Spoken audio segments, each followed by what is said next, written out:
Meeting the allies, Luna followed Vex through the glowing forest, her footsteps soft against the mossy ground. The trees stretched high above her, their silvery leaves rustling with a gentle, musical hum. Despite the beauty of Illyria, she couldn't shake the feeling of unease. The patches of withered trees and flickering flowers seemed to grow more frequent the further they walked. "Where are we going?" Luna finally asked, struggling to keep up with the fox's swift pace. "To meet someone who can actually help," Vex replied without looking back. "I thought you were supposed to help me," Luna said, frowning. Vex glanced over his shoulder, his golden eyes glinting. "Oh, I am. But I'm not exactly a warrior or a sage. You'll need a team for this mission, Keeper. And that's where Kale comes in." "Who's Kale?" Luna asked, but Vex didn't answer. Instead, he quickened his pace, weaving between the glowing trees. The butterfly hovered beside her, its soft light steady. "Kale is one of the guardians of Illyria. He has fought against Umbra's forces for many years. If anyone can prepare you for the challenges ahead, it's him." Luna wasn't sure if that made her feel better or worse. After what felt like hours, they arrived at a small clearing where the forest gave way to a rocky hillside. In the center of the clearing stood a figure. At first, Luna thought it was a statue, but as they got closer, she realized it was a person, an elf, to be precise. He was tall and lean, with pointed ears and long silver hair that seemed to shimmer like the trees around him.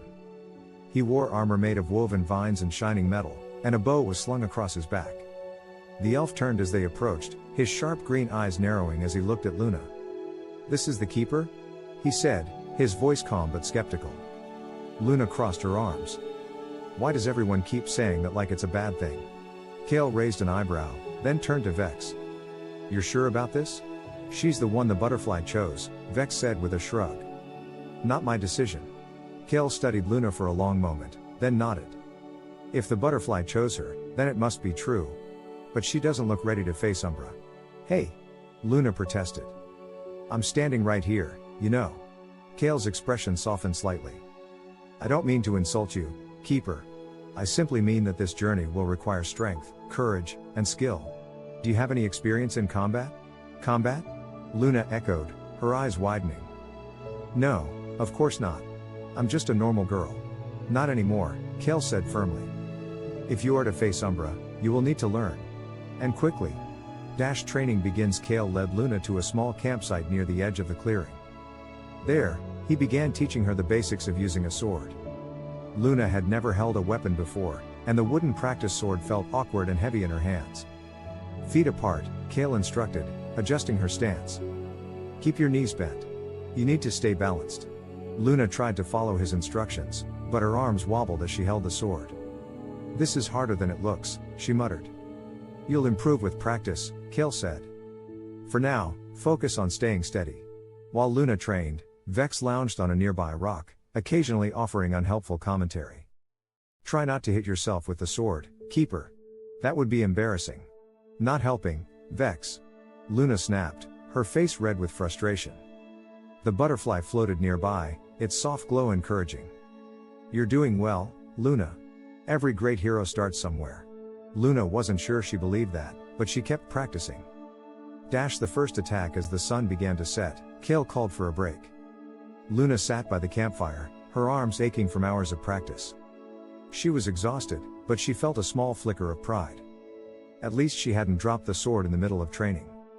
But just as she began to relax, the air grew cold. A shadow passed over the clearing, and a deep, guttural growl echoed through the trees. "Stay alert," Kale said sharply, grabbing his bow. "What's happening?" Luna asked, standing up quickly. Before Kale could answer, a creature emerged from the darkness.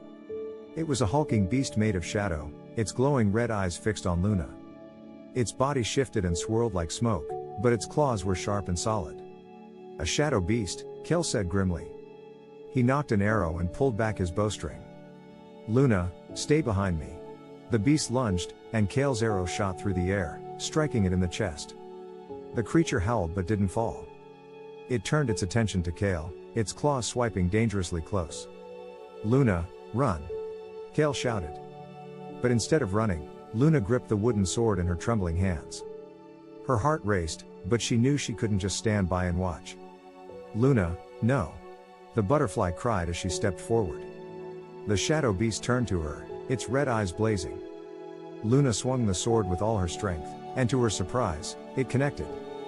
The beast recoiled, a flash of light erupting from the point of impact.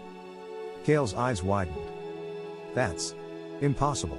Her sword shouldn't be able to harm it. The beast growled and lunged again, but this time, Kale fired a second arrow, striking it in the head. The creature dissolved into black smoke, and the clearing fell silent. Luna stood frozen, the wooden sword still clutched in her hands. What just happened? She whispered. Kale approached her, his expression serious. Your light. It's stronger than I expected. You may be more prepared for this journey than I thought. Luna looked at the sword in her hands, then back at Kale. I don't feel prepared at all. You will be, Kale said. This was just the beginning. Would you like me to continue with Chapter 4, The Journey to the Magicka Core?